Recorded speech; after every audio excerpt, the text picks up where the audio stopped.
warahmatullahi wabarakatuh. Perkenalkan, nama saya Indriani Suntara, mahasiswi Institut Medika Dr. Gigi Suherman dari program studi Diplomatika Kebidanan semester 4. Di sini saya akan menampilkan video tentang ketuban pecah dini. Selamat menyaksikan.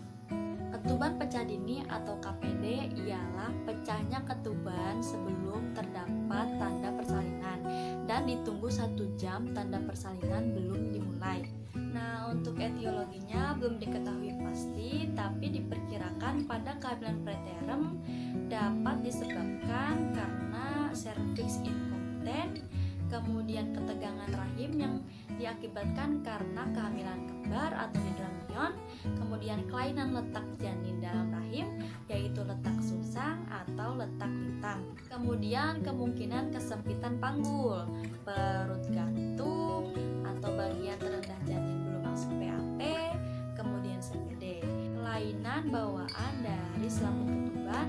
Nah, yang terakhir adanya infeksi yang menyebabkan proses biomekanik pada selaput ketuban dalam bentuk proteolitik sehingga memudahkan ketuban pecah. Nah, untuk gambaran klinisnya yang pertama, keluar cairan berupa air-air yang keluar dari vagina setelah kehamilan berusia 22 minggu tanpa disertai mulas. Ketuban dinyatakan pecah dini ketika terjadi sebelum adanya tanda-tanda persalinan. Cairan dapat keluar sedikit-sedikit atau sekalian banyak. Kemudian cairan dapat keluar pada saat duduk, berdiri, tiduran, berjalan, atau mengejan. Cairan dapat berwarna putih keruh, jernih, hijau, kecoklatan atau kuning disertai demam bila terjadi infeksi. Diagnosisnya bau cairan ketuban yang khas, kemudian PD menggunakan spekulum,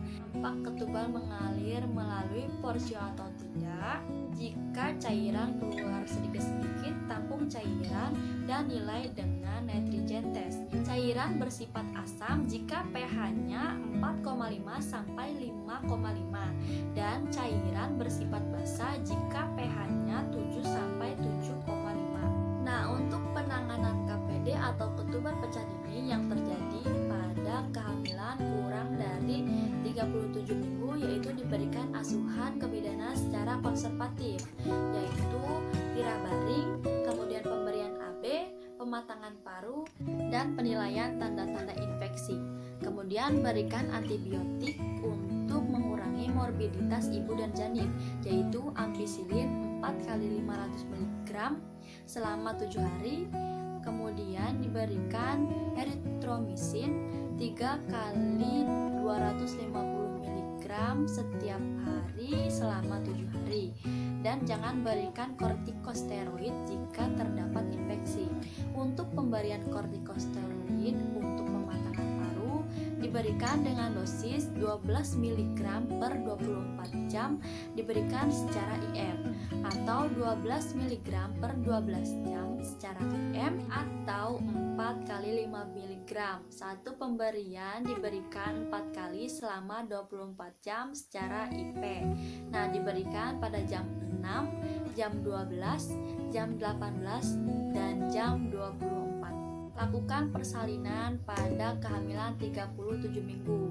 Itu biasanya dilakukan persalinan secara sesioseksar atau jika terdapat his dan lendir darah, kemungkinan terjadi persalinan preterm.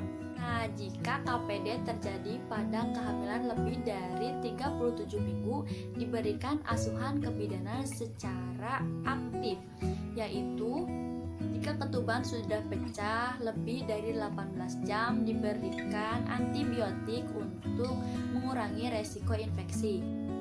Tunggu 24 jam jika ada his yang adekuat, partus per vaginam. Jika tidak ada his, dilakukan induksi. Sekian video dari saya, kurang lebihnya mohon maaf. Wassalamualaikum warahmatullahi wabarakatuh.